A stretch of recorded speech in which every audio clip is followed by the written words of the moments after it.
Alright, so this is the second video for today, and I will probably make two more of these tomorrow, because right now it's 5:20 a.m. and I really don't have time to upload all of them.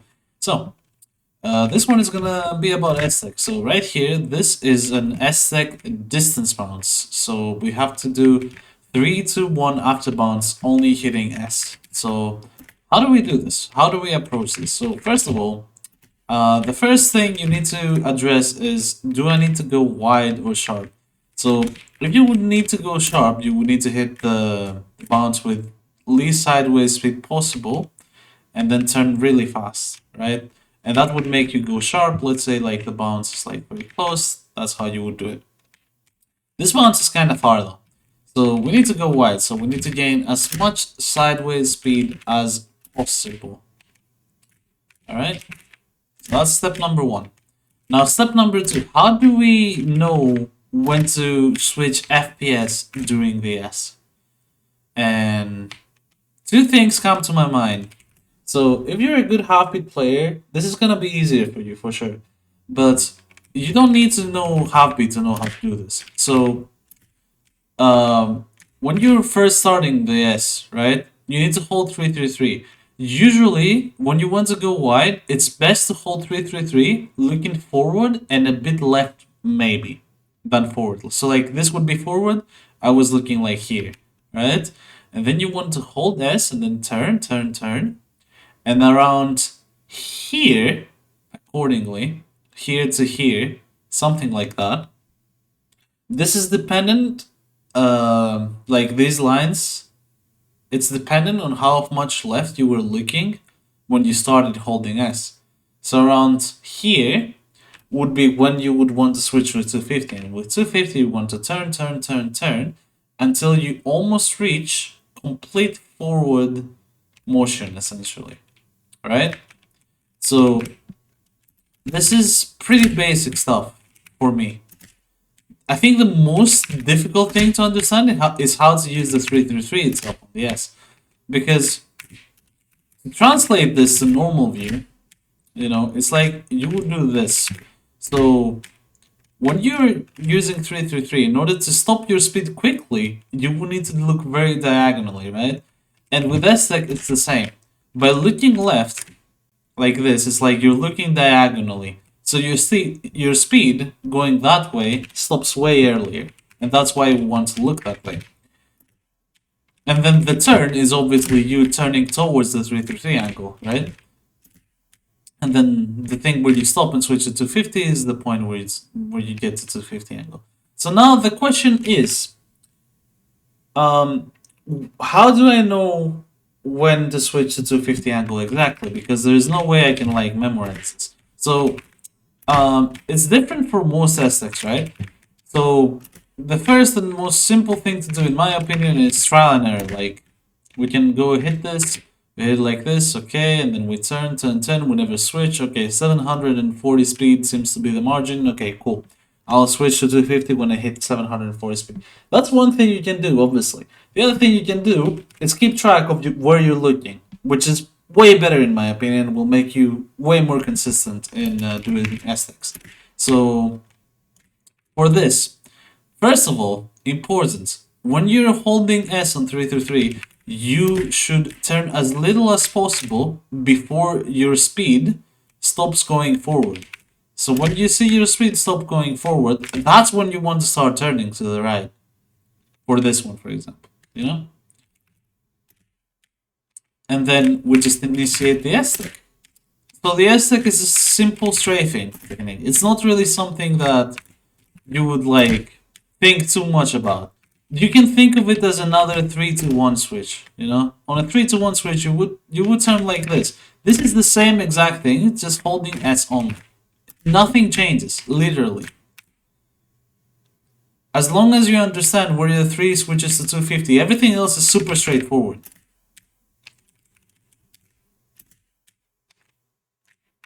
Like, everything else after switching from 333 to 250 is actually just, you know how to do it. You have been doing it your entire, like, CJ, playing. Since when you started, you have been strafing like this. So while holding S, you're doing the exact same thing. It's just, I don't know, feels weird. But yes, 333, turn, turn, turn. Here 250, turn, turn, and then once 5. Now, obviously, I'm not landing, but this is one of the hardest aspects in the game. It's just a great example because it's a very long one.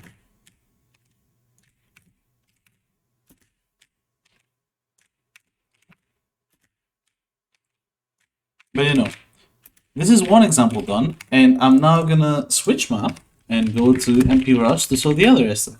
This is gonna be the second aspect I'm gonna show, and it's on this map because I know a lot of people hate this aspect, curse it till it's death, and get stuck here for a while. I think yesterday it was. I did a run on this map where I got first place. I didn't really realize I was getting first place until I finished. And I did this bounce on the first try. So what gives? What did you do? Well, it's the same exact principle. On this one, we want to go a bit sharper than before. We want to land on the corner, right? But you can see the setup is the exact same. And the tech is also the exact same. I turn way too far right, pretty much straight angle and maybe a bit more when holding S. And I don't turn until my speed stops. And then I turn with a 3. It's the exact same thing.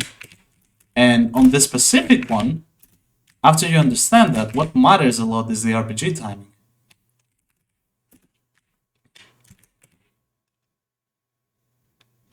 If your RPG timing is good and you turn quickly enough after you start gaining speed towards that direction again, you should land it fairly easily.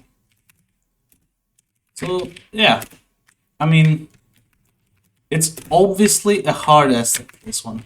Both of them are. Both of them are. But I think both are great examples for you to like practice. Because edging either of these will basically guarantee you that you would be able to do 90% of the aspects that are in the game currently. Like the On the Sky one is as hard as this one, I would say. To give you like a comparison. The one aspect that I think is the hardest currently is the MP Vintage one.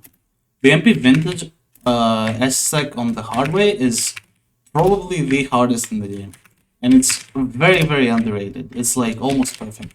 It's like this aspect, but way harder. Like the style of it. You have to be sharp and you have to be quick. Ah, man. Okay, I want to land this just to show you, and then, I'm gonna end the video. Because there's nothing really more to talk about. It's just... Oh, I demoed. Don't worry about why. That was interesting. Mid-click is easy, it's my demo. Anyway. God damn, I can't do it right now. 5:30 AM hitting me.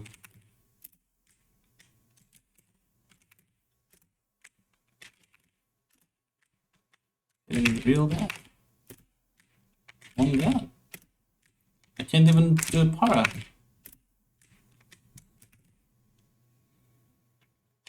Yeah, that's not gonna be it. I knew since so like where I was looking when I hit the bounce, I was looking too far left, so my speed almost never stopped to go to the other direction. Having so much trouble hitting the strafe, this is why it's taking so long. That was good almost. Like I did too much WD.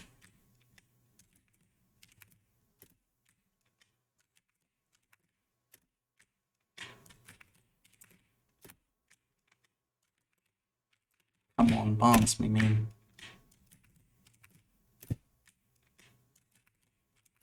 Come on, man.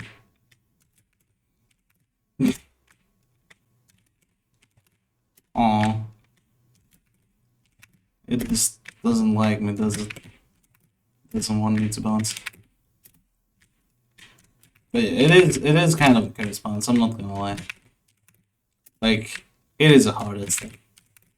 I am very lucky to have one tried it in my run, but I am good at this. I am actually very good at this one.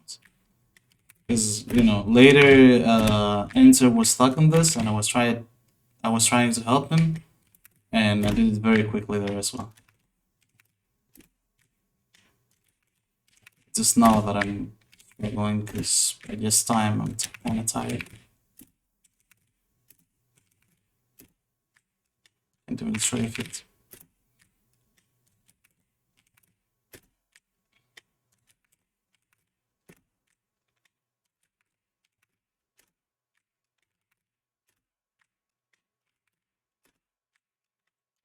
But yes, I do hope you kind of understand what STEC is about, how to use it.